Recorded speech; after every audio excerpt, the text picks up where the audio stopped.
आपने, बहुत कम लोग जानते हैं शिवानी जी कि आपने इंजीनियरिंग की थी पहले, और हम लोग सब आपको स्पिरिचुअल लीडर की तरह जानते हैं, स्पीकर की तरह जानते हैं।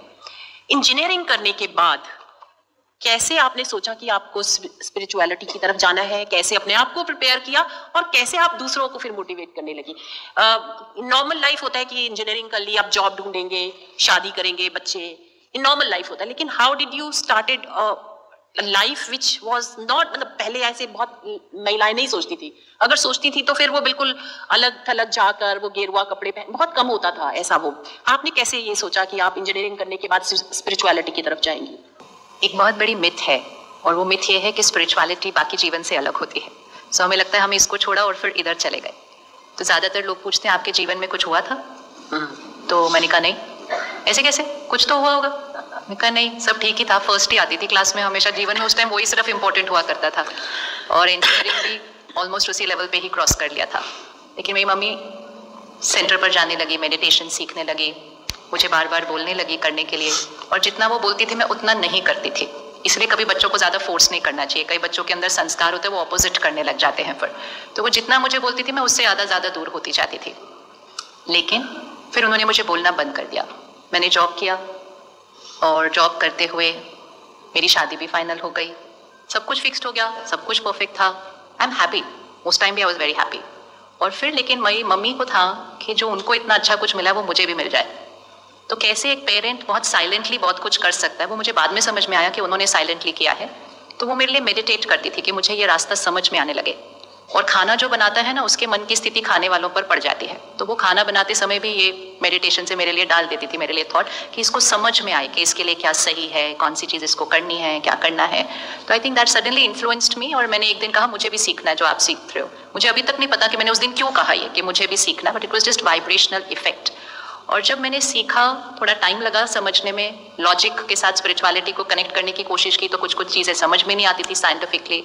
एक्सपीरियंस किया, जर्नी चल रही थी, एंड नवंबर का महीना था, जनवरी में मेरी शादी फिक्स्ड थी। फिर मुझे लगा कि मुझे एक प्योरिटी की जीवन जीनी है, मुझे ब्रह्मचर्य की जीवन जीनी है, पर शादी तो ऑलरेडी फिक्स थी। तो फिर मैंने सोचा कि इस शादी को मुझे ख़त्म करना है, अभी शादी तो हुई नहीं है, तो अभी तो उसको कैंसिल किया जा सकता है। That is why I say we should never say male and female, because I firmly believe it is not male or female who is superior or inferior. It is the soul and their sanskars. So I just went and told my fiancé कि ऐसा मुझे शादी नहीं करनी है, मुझे इस तरह का जीवन जीना है। In the next reply, in one line, he said, तुम्हें जैसा जीवन जीना है वैसा जियो, लेकिन ये शादी हो जुड़ चुकी है तो इसको अभी बिल्कुल तोड़ना नहीं है। And we got married, and today is 27 years. And 27 years I have lived that life with him. And everything that I have been able to do on this journey has only and only been because he's been a very, very big support system for me throughout. तो वो एक power है, तो इसलिए उस तरह से वो जीवन शुरू हुई। ऐसा नहीं सोचा था कि ऐसे शेयर करना है, लेकिन जो भी चीज़ हमें अच्छी लगती है, हमारा नॉर्मल संस्कार है ना, हम किसी के साथ शेयर करते हैं। आप एक दुकान में जाएंगे, कुछ अच्छा लगेगा, आप घर आके बोलेंगे कि आप भी ले लो। It just started with like that. तो कुछ प्लान नहीं किया है, कुछ ऑर्गेनाइज नहीं किया है, कुछ प्रिपेयर नहीं किया है, बस सीखते गए, और जो सीखते गए वो शेयर करते गए। पहले एक के साथ शेयर किया, फिर 10 के साथ शेयर किया, फिर कुछ ऐसा ही सीन आया कि बीच में फिर थोड़े ज़्यादा के साथ शेयर कर दिया। वो कुछ प्लानिंग से, it's not like a career, तो वो करियर के जैसे नहीं चल रहा था। It's still my own journey only, I am still on my journey, this is just a part of sharing that. One more question for you. What are your thoughts on think and respond rather than respond and think? Yeah. कई बार हम react करने से पहले सोच लेते हैं, और कई बार हम रिएक्ट करने के बाद सोचते हैं कि मुझे ऐसा सोचना नहीं चाहिए था या ऐसा करना नहीं चाहिए था। तो अध्यात्म हमें सिखाता है कि सोचकर बोलना नहीं, सोचकर करना नहीं। सोचकर सोचो कि क्या ये बात सोचने लायक है। अगर आपने सोचकर सोच लिया तो फिर आपको सोचकर बोलने और करने की जरूरत नहीं पड़ेगी, क्योंकि आपने थॉट राइट क्रिएट कर ली है। सो वंस आप राइट थॉट्स क्रिएट करते जाएं तो फिर आपके शब्द, आपके व्यवहार, आपका रिस्पॉन्स वो तो ऑटोमेटिकली सही होता ही जाएगा।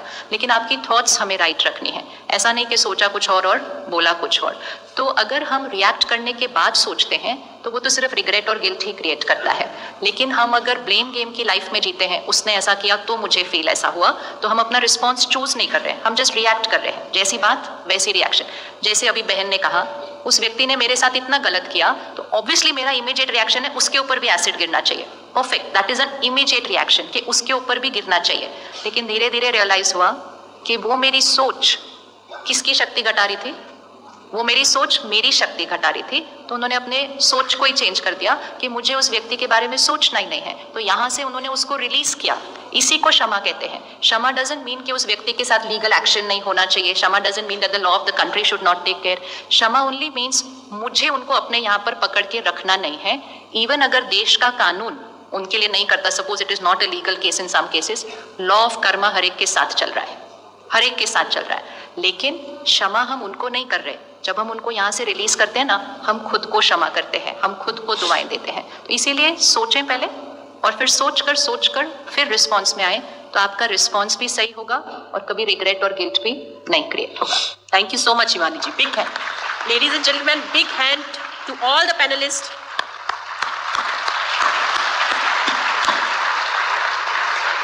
Thank you so much everyone on the stage and off the stage. आप लोग यहाँ आए, आज इस कार्यक्रम का हिस्सा बने। राष्ट्रीय महिला आयोग की तरफ से हम सब की ओर से आपका बहुत बहुत धन्यवाद। Thank you so much.